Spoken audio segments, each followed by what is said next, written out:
Olá, meu amigo, minha amiga, sejam bem-vindos ao nosso Portal do José, iniciando mais uma semana com esse nosso primeiro encontro nessa segunda-feira, hoje um pouquinho mais tarde, em função de alguns probleminhas técnicos, nesse nosso Brasil que amanheceu mais leve e mais inspirador no dia de hoje. Isso porque todas as vezes que nós assistimos um brasileiro, uma brasileira, um compatriota nosso brilharem no exterior, nós sempre nos identificamos com a vitória e com o acontecimento.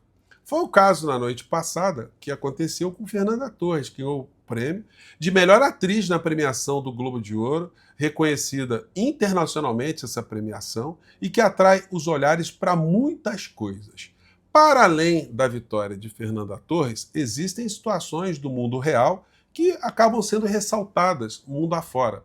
A nossa realidade, a nossa arte, as nossas lutas contemporâneas, porque muitas coisas que são apresentadas na história do filme ainda estão presentes, infelizmente, na realidade brasileira. Muitas pessoas, por exemplo, aqui no Brasil, não se identificaram com essa vitória porque elas ficaram muito brutalizadas nos últimos tempos. Pessoas que passaram a detestar a arte de um modo geral.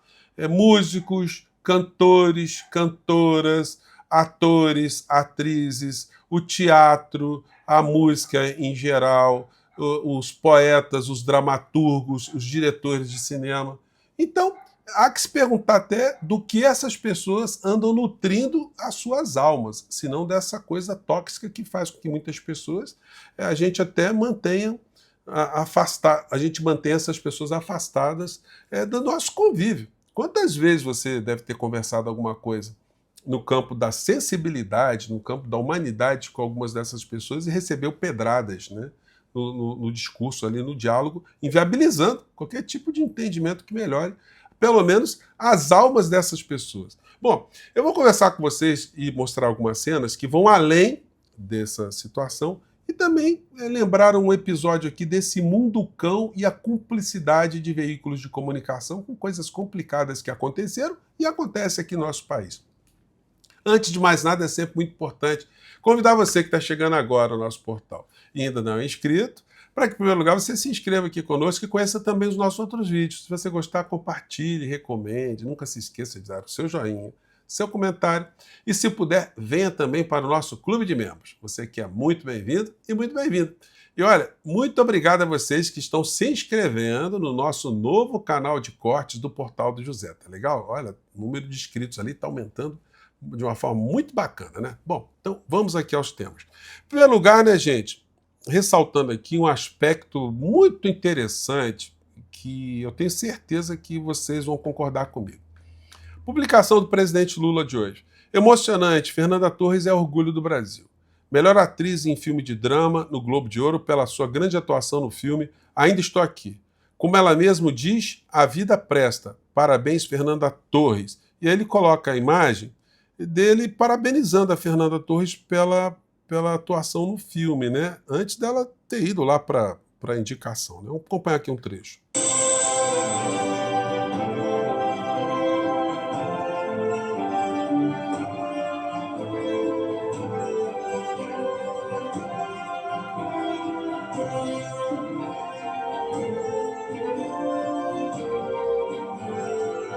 Gente, eu tenho certeza absoluta que quando o presidente Lula abraçou Fernanda Torres, não teve como ele desassociar a figura dela com a Dionísse Paiva, que foi a inspiradora de toda a história, que fez ali com que o Marcelo Rubens Paiva fizesse no livro a homenagem à sua mãe, ressaltando esse aspecto.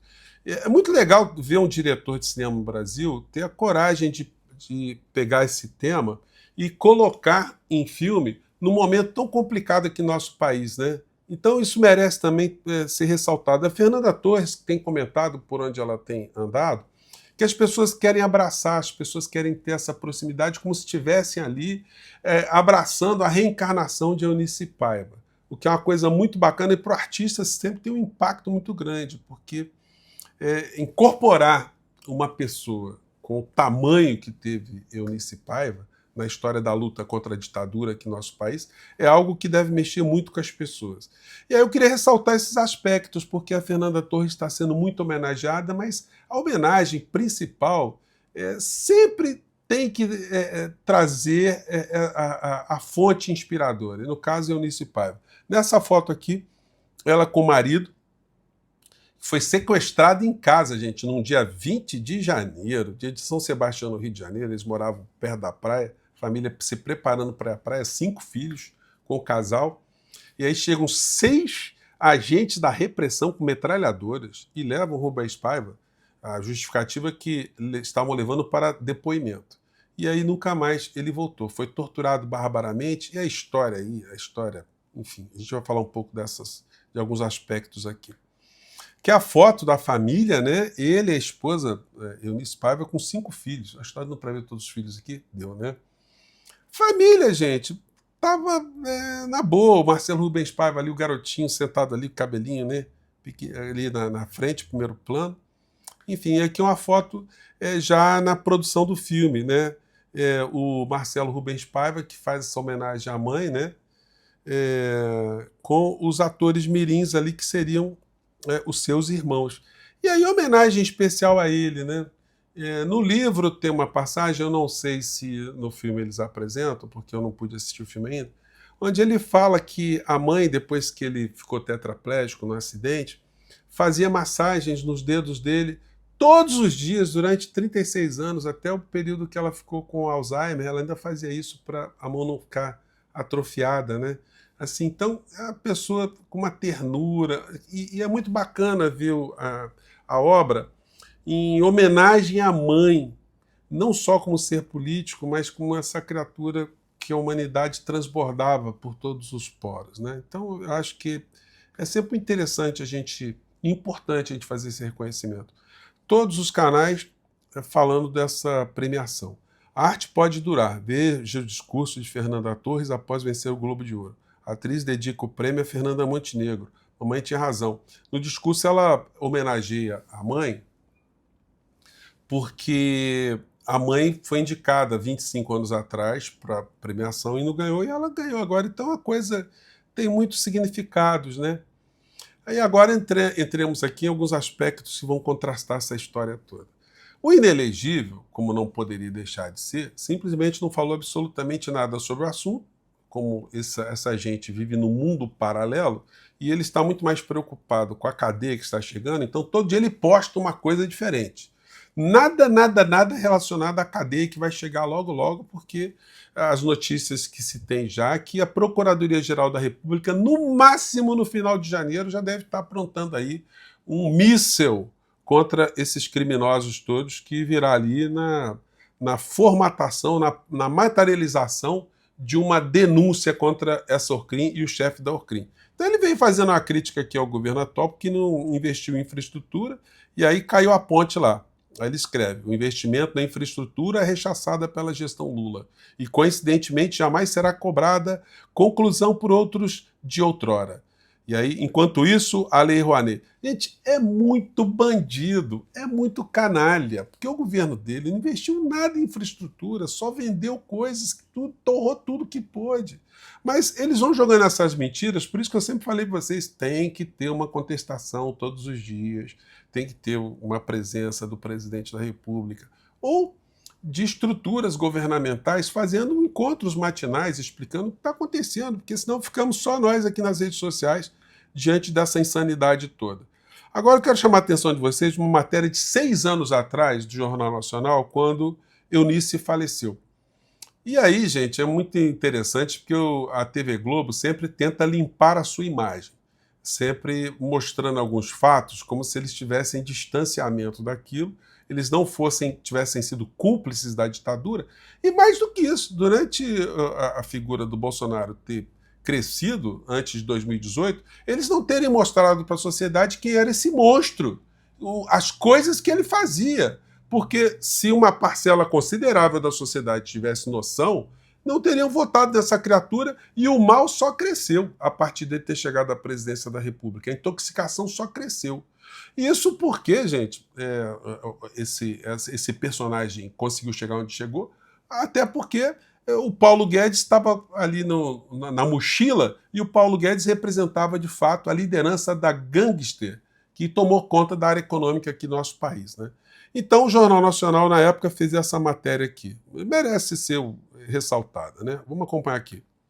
Neste 13 de dezembro, completou 50 anos a decretação do Ato Institucional número 5, o AI-5, que marcou o início do período mais duro do regime militar instalado 4 anos antes. Deu poderes de exceção ao então presidente Costa e Silva, como fechar o Congresso, cassar mandatos e suspender a garantia do habeas corpus. E numa coincidência triste e simbólica, morreu hoje, em São Paulo, uma cidadã brasileira que se tornou símbolo da resistência civil contra a ditadura. Eunice Paiva, viúva de uma vítima de tortura daquele regime. O deputado cassado Rubens Paiva.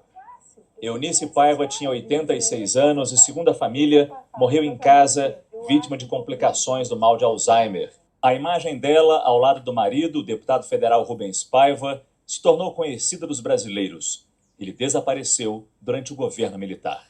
A luta de Eunice contra a ditadura não foi apenas uma causa de família, mas um posicionamento político. Os acontecimentos a transformaram numa defensora da democracia e dos direitos humanos. O marido de Eunice, Rubens Paiva, teve o mandato cassado em 1964. Em 71, ele foi preso, torturado e morto num prédio do DOI-CODE, no Rio de Janeiro. Eunice ficou presa por 12 dias. Durante anos... Gente, a Eunice foi presa, a esposa do Rubens Paiva, e os agentes da repressão simplesmente trancaram os 5 filhos menores com a empregada dentro da casa deles. E foram embora, deixaram lá. Eles só conseguiram sair porque a avó chegou 2 dias depois com a chave reserva para abrir. Isso para vocês verem os seres abjetos que nós tivemos aqui no nosso país e os herdeiros desses seres abjetos, inclusive um deles tendo chegado à presidência da República, né? Continuemos aqui com a matéria. Lutou para descobrir o que havia acontecido com o marido. A resposta oficial só veio em 1996, quando ela conseguiu um atestado de óbito e o reconhecimento da morte de Rubens Paiva pela ditadura. Eu posso até dizer que eu fico até grata com essa solução que foi dada e acho que é um capítulo encerrado na nossa vida, né? Agora realmente encerrado, embora, claro, que a memória do Rubens, a saudade dele, a importância que ele teve para nós, a gente mantém, mas num outro plano, no plano da afetividade, da saudade, tudo mais. E aí, gente, só para finalizar a matéria, pegar esse trechinho aqui do filho, né, do Marcelo Rubens Paiva. Vou pegar aqui. Falar alguma coisa sobre o que estava acontecendo no país e no mundo, né? Eu perguntava para minha mãe e ela sempre tinha uma opinião que me surpreendia e que era muito mais sábia do que aquela que eu tinha. Vai fazer falta. O Brasil de hoje vai. Olha só, o Marcelo Rubens Paiva, 2 anos antes do Bolsonaro chegar até a presidência da República, né?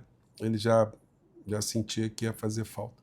E aí, situações, né, que aconteceram, que envolvem o Marcelo, o Rubens Paiva, que certamente no filme não foi colocado. Como, por exemplo, isso aqui. A cusparada premonitória de Jair Bolsonaro. Gente, o Rubens Paiva foi homenageado, foi feito um busto dele lá na Câmara Federal. No dia que foi colocada a inauguração desse busto, aí, em 2014, aconteceu o seguinte: o Bolsonaro saiu do gabinete dele e foi lá na cerimônia e deu uma cusparada no busto. Isso para vocês verem, né? Uma vítima da ditadura. Aqui o texto é de Chico Paiva Avelino, que é neto do Rubens Paiva. Ele diz o seguinte: em 2014, a Câmara dos Deputados fez uma tocante homenagem a meu avô, Rubens Paiva. Inauguraram um busto com a sua imagem em função de sua incessante luta pela democracia, causa pela qual ele literalmente deu a vida. Minha família foi em peso. Emocionadas, minha mãe e minha tia fizeram discursos lindos e orgulhosos sobre a memória do pai. No meio de um deles, fomos interrompidos por um pequeno grupo que veio se manifestar. Era Jair Bolsonaro, junto com alguns amigos, talvez fossem os filhos, na época eu não sabia quem eram, que se deu o trabalho de sair de seu gabinete e vir em nossa direção gritando que Rubens Paiva teve o que mereceu, comunista, desgraçado, vagabundo. Ao passar por nós, deu uma cusparada no busto, uma cusparada, em uma homenagem a um colega deputado brutalmente assassinado. Gente, lá pelas tantas a gente vê isso aqui. O atestado de óbito foi entregue à família 25 anos após o assassinato, em 95. O corpo jamais foi entregue. Na Comissão Nacional da Verdade, outros militares envolvidos no crime disseram que o corpo foi enterrado e desenterrado 2 vezes. Sobre o assunto, Bolsonaro debochou. Pendurou na entrada de seu gabinete em Brasília uma placa que dizia: "Quem procura osso é cachorro". Aqui tem a foto aqui. Então, gente, eu pergunto para vocês, como é que um personagem desse abjeto passou impunemente, chegou até a presidência da República, com os meios de comunicação não revelando quem era esse ser, né? Bom, antes tarde do que nunca. O final dele tem que ser a cadeia. Ele fez muitos crimes contra todos nós, né? Eu fico por aqui, gente. Um grande abraço, até o nosso próximo encontro. Tchau.